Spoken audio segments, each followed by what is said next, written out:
I hate my stepdad, Kevin. He's one of the most frustrating, controlling, and inconsiderate people I have ever known. Ever since he married my mom, my life has been turned upside down. For context, my parents divorced 3 years ago. Mom and dad just never got along and would fight frequently. When my parents announced their divorce, I wasn't much surprised.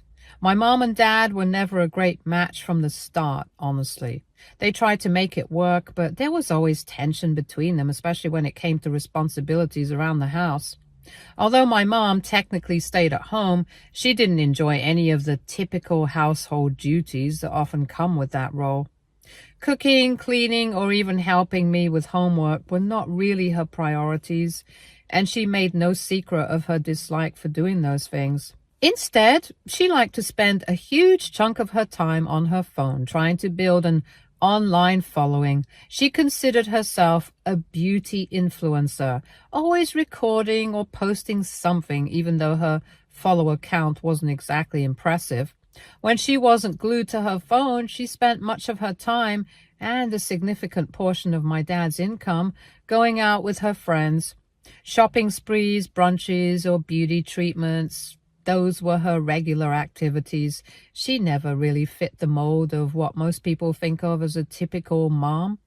While other parents generally check on their kids' assignments, making sure they are keeping up with their studies and asking about their daily lives, my mom's primary concern was to only look after herself.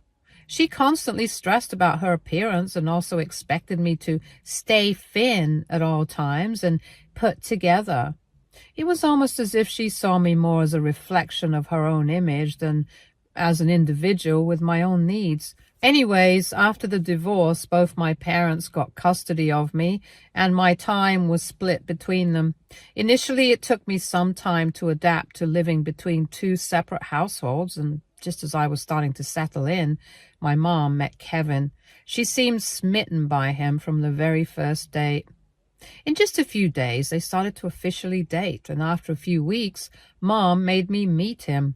Suddenly, this stranger was everywhere, and I was expected to welcome him into our lives with open arms. Now, I wouldn't have had any problem accepting Kevin if he were a decent person, but the reality is, he's not. Right from the beginning, Kevin had these unrealistic expectations. He assumed I would just happily accept him as my new dad, even though he was, in my eyes, a total downgrade from my actual father. He constantly meddles in my life and seems to seize every opportunity to belittle me. It feels like no matter what I do, he finds a way to criticize or control me. For instance, he has 2 sons, and he becomes visibly annoyed with me whenever he thinks I'm acting too girly, as he likes to phrase it. He has outright told me that I shouldn't wear frocks or tight skirts, as if how I dress is any of his business. He also insists that I shouldn't leave my hair down and expects me to keep my long hair tied up in a bun at all times. It doesn't stop there. If I ever have friends over, he always interrupts us, claiming he's just checking in. But it's not just a quick hello or a casual inquiry. He literally barges in and hovers around as if he doesn't trust me and my friends to be alone. It's incredibly intrusive, and honestly, it's humiliating. When I protest or ask him to leave us alone, he brushes it off, saying things like, "Girls require constant supervision, and we should just pretend like he's not even here." It's infuriating that he doesn't extend the same level of interference to his sons, or seems to feel the need to constantly oversee their every move. When I tried to bring up how much this bothers me with my mom, hoping for support or understanding, she brushes it off. She tells me he's just being protective, as though that excuses his behavior. On top of everything, Kevin's 2 sons make my life even harder.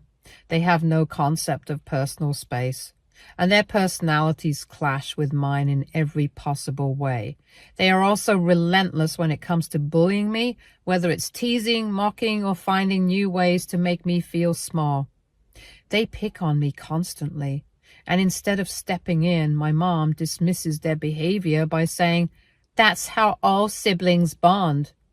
When my mom decided to marry Kevin after just a year of dating, she expected to just fall in line. She told me in no uncertain terms that she loved Kevin and was determined to make their marriage work. She knew I had no doubts and frustrations, but she was clear about what she wanted from me. To give Kevin a chance and not to make things difficult for her. She urged me to accept him as part of our family. It felt like a lot to ask, especially given how fast everything was happening, but I wanted to support her and keep the peace, so I agreed to try. Since then, I've genuinely made an effort to accept Kevin and his sons. I've tried to go along with his routines and adapt to the changes, even though it's been far from easy. One of the things that bothers me most is how Kevin insists that I call him Dad. It doesn't feel right. And every time I say it, I can't help but feel resentment building up inside me. I already have a dad, and I don't want to replace him. Yet Kevin doesn't seem to understand or care that it's hard for me. But beyond the name, what's really painful is the shift in my mom's attention and priorities. After her marriage, she seems more focused on Kevin's sons than on me. She spends more time with them, helps them with things she never did for me, and acts more like a mother to them than she ever has with me. I sometimes feel like I've lost my place in her life. She is only ever a mom to Kevin's sons. Now, I'd love to live with my dad, especially since he is generally more understanding, but he had to move away once he got a new job in another city, which paid him significantly better. He still visits me from time to time, but I stay with Mom full-time. Dad and I also talk on the phone regularly. He knows about some of the issues I have with Kevin and his sons because I've opened up to him about it. He's really supportive and has even tried to talk to my mom about the situation. I think he generally wants to help, but every time he brings it up, my mom shuts him down. She tells him to back off and insists that he shouldn't interfere in her marriage. Over the years, I've done my best, despite everything, to adjust to life with my new family. I've really tried to make an effort with Kevin and his sons, hoping that if I stayed patient and open, we could build some kind of positive relationship. But despite my efforts, I still feel invisible in my family. This year, Kevin unexpectedly received a promotion at work. When he came home, he proudly announced that he'd be treating all of us to a family trip. The news had us all excited, especially since it had been so long since we'd gone on a vacation together. He and Mom picked the place and booked tickets and accommodations for all of us. But as luck would have it, just a day before our trip, I got into a car accident with my mom. We were driving home after shopping for a few outfits for the upcoming vacation when, out of nowhere, another car slammed into us from behind. It wasn't a massive collision, but it was enough to throw us off and cause some injuries. My mom was mostly okay, aside from a few scrapes and bruises here and there, but I wasn't so lucky. I ended up with a broken arm and a concussion from the impact. The ambulance was called, and before I knew it, I was being admitted to the hospital. When Kevin first heard about our accident, he rushed to the hospital looking concerned. At first, I thought he was genuinely worried about me and my mom, that he was showing up because he cared about our well-being. But then he kept bringing up the trip, obsessing over whether or not we'd still be able to go and worrying that the money he'd spent would go to waste.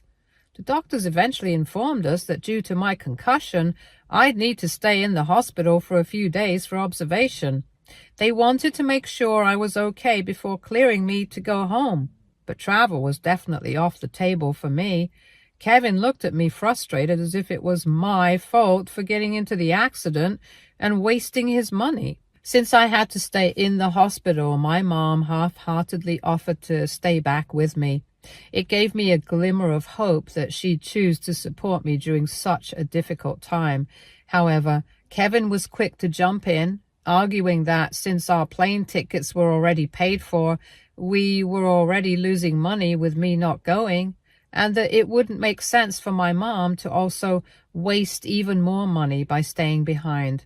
He then turned to me and told me that at my age, I should be perfectly capable of staying at the hospital alone for a few days.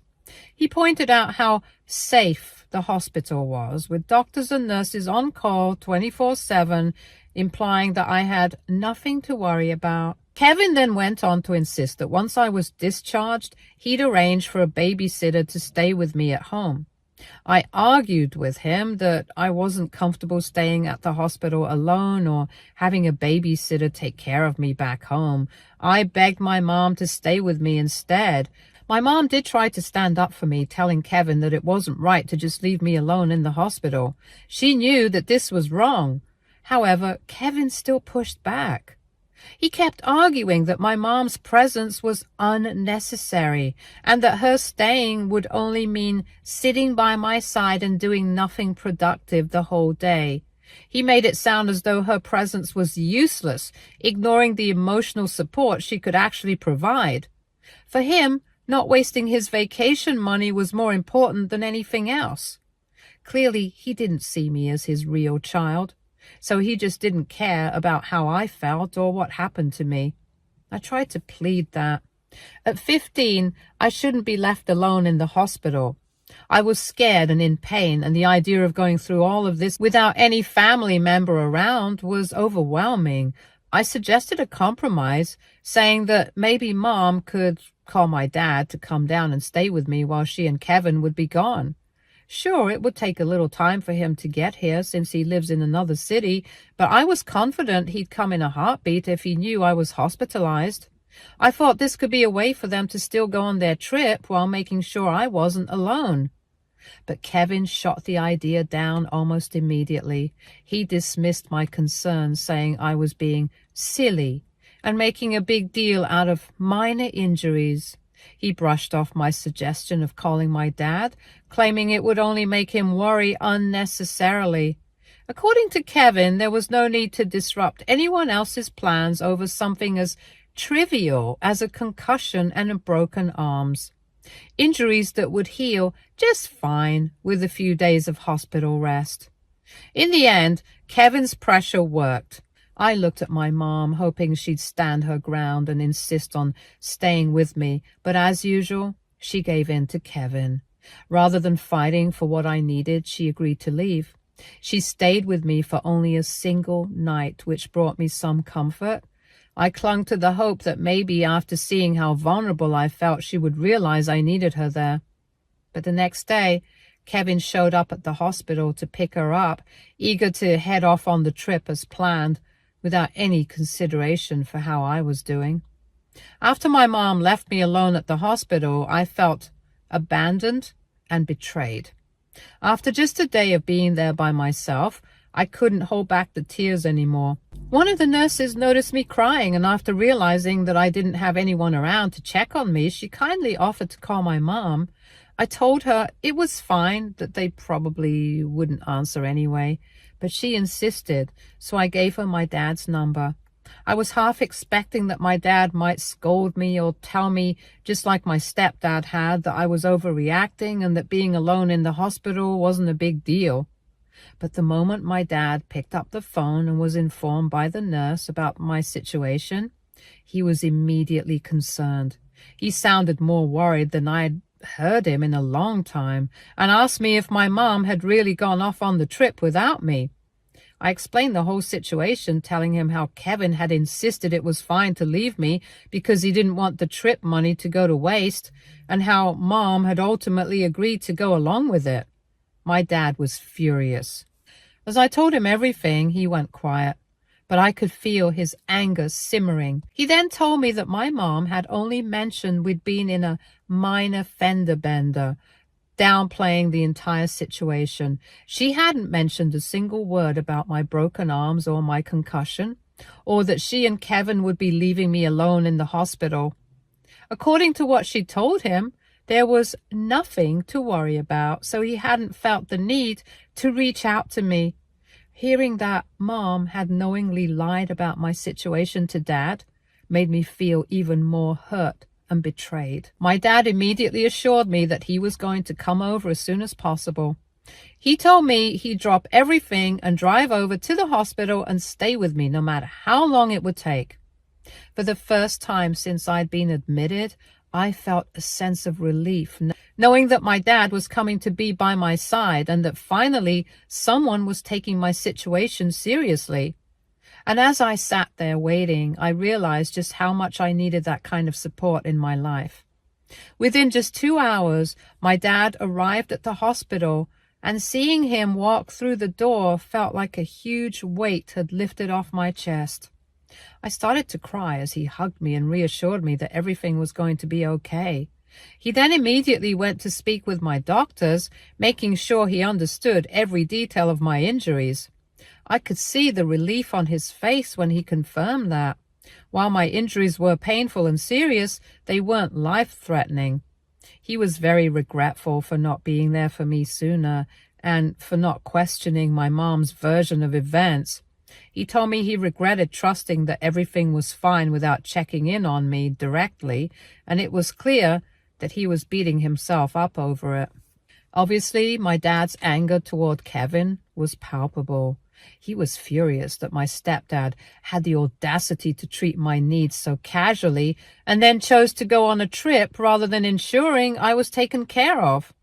The lack of respect and care Kevin showed by leaving me to manage alone in a hospital revealed just how little I mattered to him.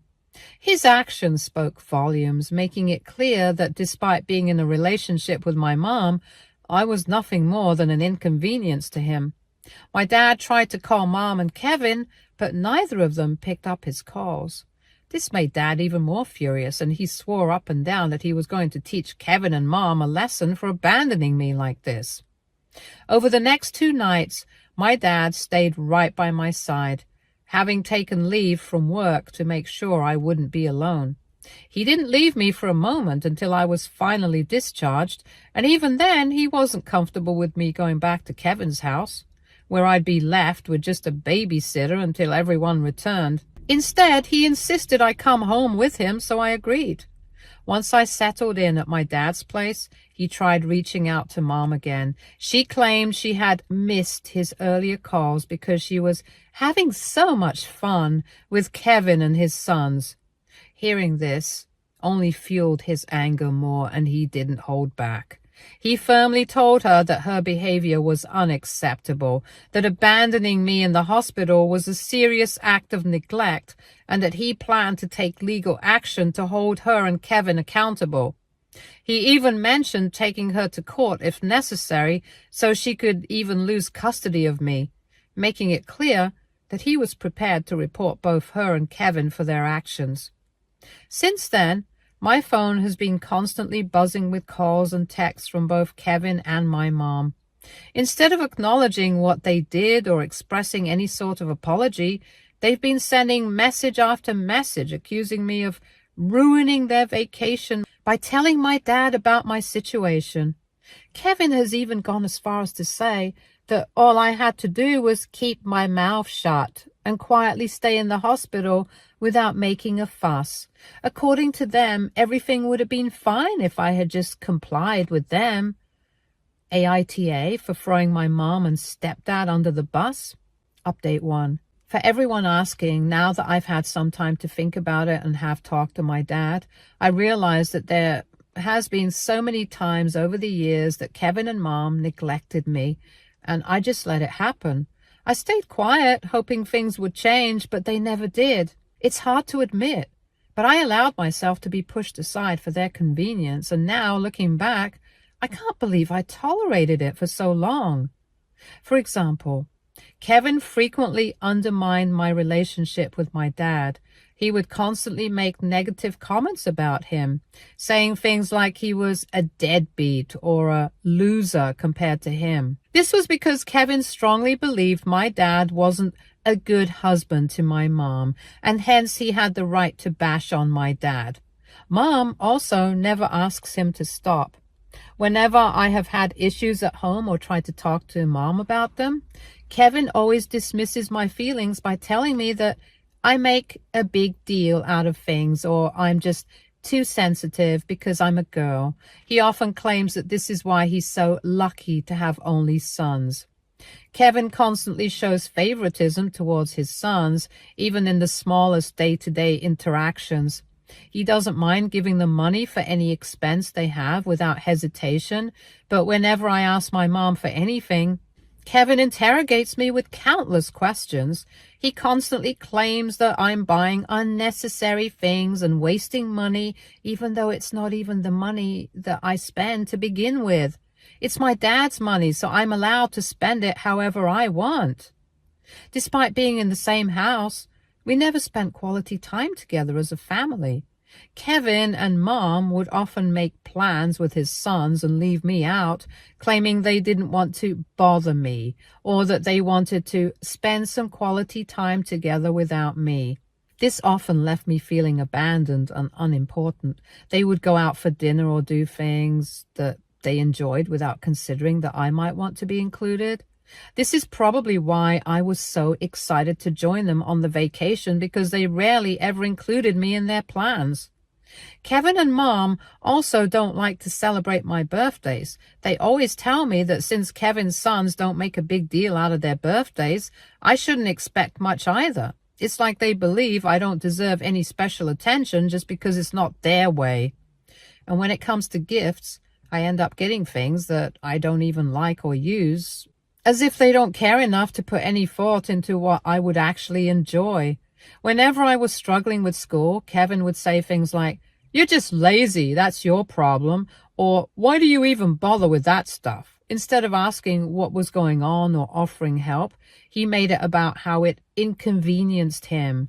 Mom, on the other hand, would just stay silent, not offering any comfort or words of encouragement, even though she knew how much it was affecting me. Update 2. So my dad did report Mom and Stepdad to CPS.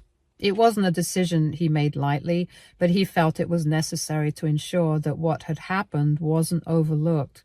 He couldn't just sit back and let them treat me like that, leaving me behind in the hospital without a second thought. When Kevin and my mom returned home, they were contacted by CPS officials. They had to answer a whole bunch of questions explaining the situation, their actions, and their decision. I'm sure it was a wake-up call for them, one they probably weren't expecting. But the authorities agreed with my dad that leaving me behind in the hospital, especially after being injured, was unacceptable. They acknowledged that I had been neglected in a way that put my well-being at risk. Later, my mom called me. She wasn't exactly happy, and I could tell from her tone that she was upset at me. She told me that I had pushed both her and Kevin into a lot of trouble by involving CPS. It felt like she was blaming me for what happened, but I knew I hadn't done anything wrong. She warned me that CPS would be reaching out to me next to get my side of the story. My mom then continued to strongly urge me to lie to the authorities, telling me that if I didn't, then I could end up being taken away from her and she would lose custody of me. I argued with her that I wasn't comfortable lying to the authorities and that maybe she should have thought of the consequences of her actions when she abandoned me at the hospital that day. Mom then tried to guilt-trip me, saying things like how she had given me years of her life and that I needed to show my loyalty to her this time. She made it sound like I was somehow going to betray her by being honest with the authorities, as if I was the one at fault for everything that happened. But what really struck me was when she told me that lying would also protect Kevin and his sons. She explained that CPS investigation could end up causing problems for Kevin, especially with his ex-wife. His ex-wife might find out and use this as ammunition to make Kevin pay for it. I just shook my head as I realized how my mom seemed more concerned about my stepdad's reputation and her own than about what I had been through. Not once did she ask me how I was doing or if I had recovered. Meanwhile, she continued to beg me, pleading with me to lie and protect her family. I couldn't take her selfishness anymore. I stood my ground and told her in no uncertain terms that I didn't care how this would affect her and Kevin, but I would not be lying to the authorities. I told her that I would be telling them exactly what had happened, and I wouldn't be covering up anything for anyone. If this meant she and Kevin were in trouble, then so be it. They were the adults here. They were the ones who had messed up, so I wasn't going to protect them from the consequences of their actions. My mom yelled at me some more and called me names, but I didn't give in. Ever since then, I feel guilty. However, I think I'm doing the right thing. Update 3. It's been almost 2 weeks since my last update. I have talked to the authorities and told them the truth. For now, I will be staying with my dad. My dad has been looking into school so I can stay with him here permanently. I have to say that it feels nice to live with him. Mom has continued to try to guilt trip me, but there's nothing else that she can do for now. She has been given a warning by CPS.